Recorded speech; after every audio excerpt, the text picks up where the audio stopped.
Hi guys, in grade 10, first lesson is background of business. Under background of business, we have already discussed about business concept. Under business concept, barter system takes place. We have discussed what is barter system, what are the principles of barter system, what are the limitations of barter system. We have discussed detailedly in our video. Please watch that video also. I will give the link in my description. Second, we discussed consumer needs and wants, one of most important area, consumer needs and wants. We have discussed that also. I have given the link in my description. Please watch that video. So in this video, we are going to discuss about business objective, manufacturing business and factors of production. We'll go to the business objective first. So business objective. Each and everyone has their own objective. As an O-level student, your objective might be getting 9 A passes in your O-level examination. Some may have objective to get just 5 A passes. So objective differs according to person to person, right? So in here, in your syllabus, they have mentioned 5 objectives of profit-oriented business, right? 2 main objectives and 3 sub-objectives. You can see common in profit-oriented business. So according to the motive of business, we can divide businesses into 2 groups: profit-oriented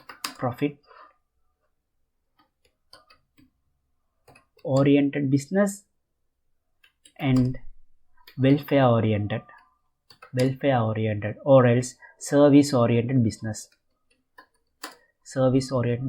Their motive is providing service to the community.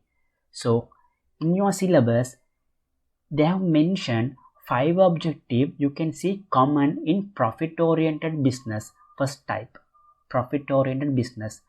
First objective is earning profits, obviously earning profits.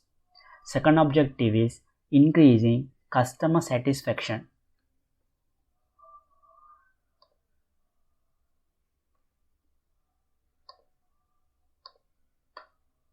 Right? What is profit? Profit is something you are getting after deducting all your expenses from income. Assume your income is 100 rupee, your expense is 80 rupee, then your profit will be how much? 20 rupee. That is profit, right? Remaining balance in income after deducting all your expenses is known as profit. This profit is the return of investor. In other words, return of owner, right? By investing his own money to the big business, owner expecting return in terms of profit, right? So if the company is earning loss, that means company's income is lesser than expenses. Income is lesser than expenses, right? Assume that company's income is 80 rupee, expense is 100 rupee. At that time, company earn 20 rupee losses.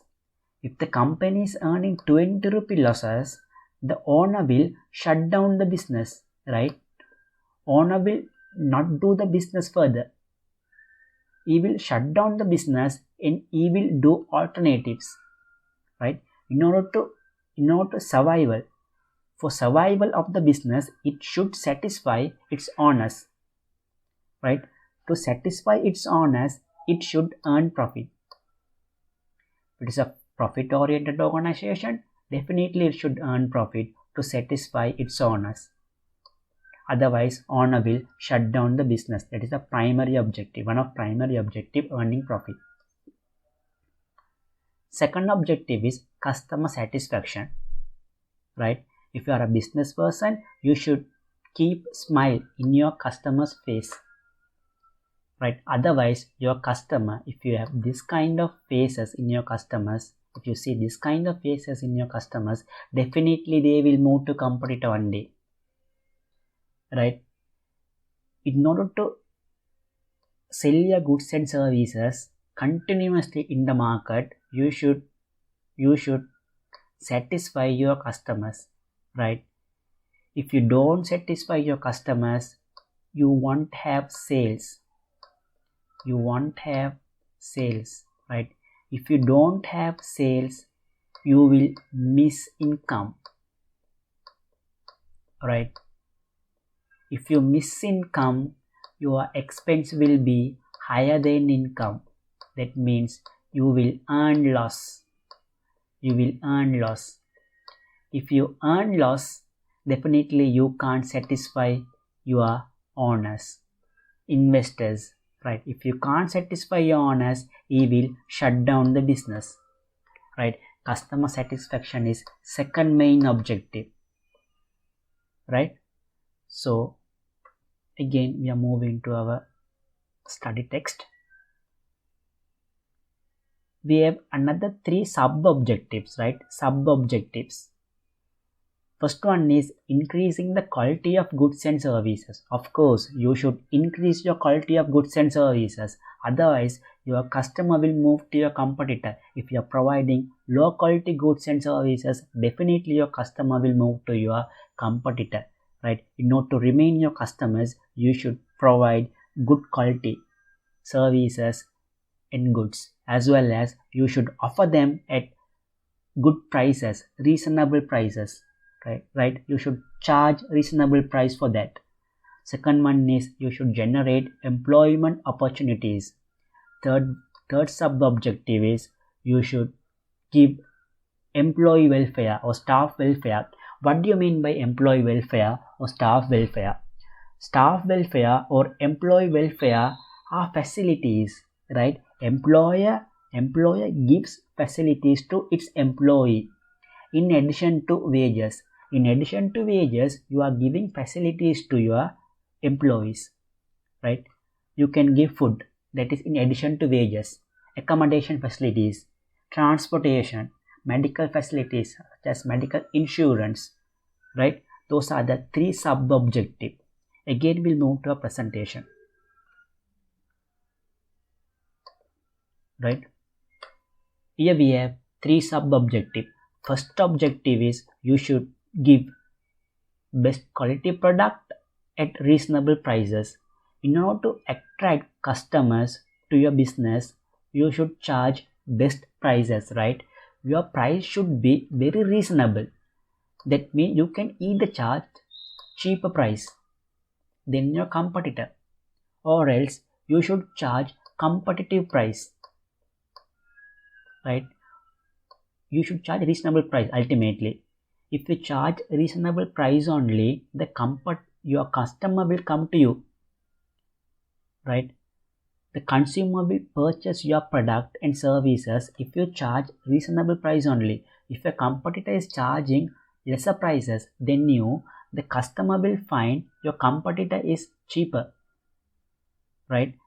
Purchasing competitor's product is beneficial to them, so they will move to your competitor. If you charge best price only, the customer will move to you. So in order to attract customer towards your goods and services, first of all you should charge best prices, right? Then you should give best quality, right? Assume that we have charged best prices. You are producing product A, is your product A, goods A. So you are selling goods A in best prices in the market, right? So customer will buy your product goods A because you have best price, right? Once customer notices that you are giving that product A in lower quality, your quality is very low, right? Your competitor quality is very high. Once customer notice that, customer will not purchase your product again and again. Only once or twice or thrice only he will test your product, he will purchase your product, right? Once they find your product is very low, once they find your product is very low, they won't purchase your product further. They will move to your competitor. So in order to remain customers with you, you should give your product in good quality, right? To attract customers towards your organization, you should charge best prices, as well as to remain customers with you, you should give best quality, right? Both are important. Then second sub objective is employment opportunities. You should give employment opportunities in order to produce goods and services, right? Once you give employment opportunities, you should remain those employees with you, right? If you have a talented employee, definitely you should remain that employee with you. Otherwise, the employee will move to your competitors, right? Your employee will resign from your organization. Resigning talented employees from your organization is not good for your company, right? So you should maintain the organization. You should maintain that employee in your organization. You should remain that employee in your organization. In order to remain them, you should provide further facilities in addition to wages, that is staff welfare, right? In addition to that, you should give benefits. You should give facilities to your employees in addition to wages, that is known as staff welfare. You can give medical, you can give loans, you can give accommodations, right? Those are known as staff welfare. So three sub objectives are there: best quality product, best prices, creating employment opportunities. Third one is providing staff welfare. We'll move to our presentation. Sorry, our textbook. Here, consumer needs and wants. We have discussed it already, right? So please watch that video also. Characteristics of want, we have done it. So we are moving to manufacturing business, right? Business can be categorized as follows based on the nature of the product. Nature of the product, you can classify business into two groups: commodity manufacturing business as well as service providing business, right? Commodity manufacturing business as well as service providing business. So first of all, we should know what is product. According to product only, you can classify businesses into two groups. So first of all, we should discuss about the product. What is product? Product is something, guys. Product is something which offered to the market. Offered to the market to fulfill human needs and wants. You're offering something to market, or you're purchasing something from the market to fulfill your needs and wants. That is known as product. Offering something to market, fulfill human needs and wants, that is product. So there are two main types of product. There are so many types of product, but there are two main types of product, that is goods and services, right? When we go to A level, you will discuss about it further, right? So commodity manufacturers businesses are the businesses which produces goods. Commodity manufacturers businesses are businesses which produces goods. And service providing businesses are businesses which produces services, nothing else, right? If a business produces goods, that can be identified as commodity manufacturing businesses. If a business is providing services, that businesses can be identified as service providing businesses, right? Very simple. I have done a video for goods and services also. Please watch that video if you can.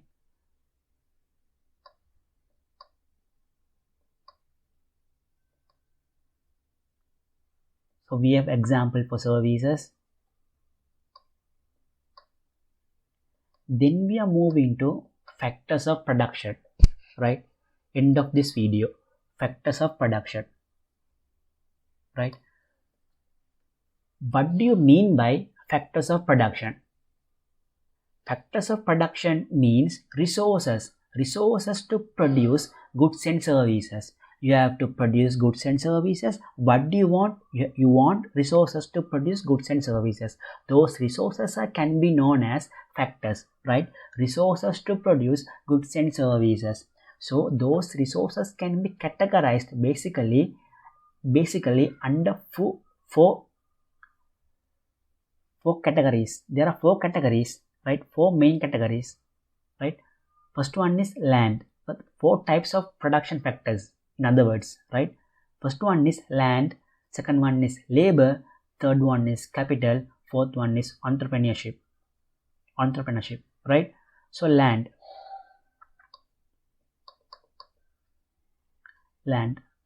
what do you mean by land? All natural resources available to produce goods and services are known as land. All natural resources produce goods and services. All natural resources, stop here and say to produce goods and services. Right, very simple. All natural resources only you should remember. Right, all natural resources to produce goods and services are known as land. So it includes resources on surface of the land, upper part of the land, right? What are the upper part resources? Forest, soil of the land, surface of the land, right? Then inner part of the land, inside the land, minerals, petroleum, oil, those are inside of the land, inner part of the land. So all natural resources are known as land, right? Second factor is labor. Labor is human resource, right? Labor is human resource. The mental and physical contribution by human in order to produce goods and services are known as labor. Mental contribution, either mental contribution or physical contribution. So physical efforts are given by workers, sanitary laborers, drivers, who gives physical contribution, right? People who do white collar job, they give mental contribution, kind of accountants, right? Managers, teachers, other people who are doing white collar job, they are giving mental contribution, right? Labor is a human resource. Capital, anything produced by man, anything produced by human, that is capital. In order to produce goods and services, right? Machinery is produced by human, building is built by human, motor vehicle is produced by human, money is printed and exchanged by human, right? Anything produced by human, man, is known as capital. So finally, entrepreneurship. Entrepreneurship is the process, right? It's a process, guys, right? Entrepreneur is the person. Entrepreneurship is the process. Entrepreneur is the person. That person's process, what they do is can be known as entrepreneurship, right? So entrepreneurship is organizing land, labor and capital, those three production factors, right? Entrepreneurship is organizing these three production factors in order to produce goods and services. It will organize land, labor and capital to produce goods and services, right? So entrepreneur takes risk, creates innovation. Role of entrepreneur, it takes risk, creates innovation and take decision, right? If examiner asks you to mention three roles of entrepreneur, you can mention this. He takes risk, he creates innovation, he takes decision, as well as he organize land, labor and capital. You can mention this, right? So entrepreneurship. What is the difference between entrepreneurship and employment? As a result of employment, employees will get salary, right? Return for employment is salary, right? Return for entrepreneurship is what? Return for entrepreneurship is profit, right? If examiner asks you to mention one difference between, they won't ask generally for grade 10. If they ask to differentiate entrepreneurship and labor, you can say like that. The return for labor is salary, the return for entrepreneurship is profit. You can say like that, right? So we'll move to a presentation again. In presentation, you can find these four types of production factors, right? Land, right? Land, natural resources. There are some tree on the surface on the land, so those are natural resources, right? Kind of paddy field, right? Natural resources, right? Then some employees are working in tea estate. They are giving what kind of contribution? Physical contribution, right? Physical contribution, right? Then capital, you can see some machineries and wrecks, and some people are working here. So those machineries and wrecks are known as what? Capital. The human who are working here are labor, physical efforts they are putting, right? These wrecks and machines are known as capital, right? The two people who are working here are known as labor, right? So entrepreneurship is the process which organize land, labor and capital, or else which utilize land, labor and capital, right? In return for labor is salary, return for entrepreneur is profit.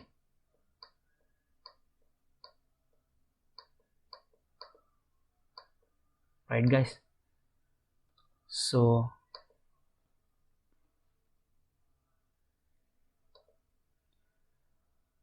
if you find useful, please subscribe our channel. In next video we will discuss about stakeholders of business, one of important area. I will do a separate video for this, right? Please subscribe our channel. Thank you.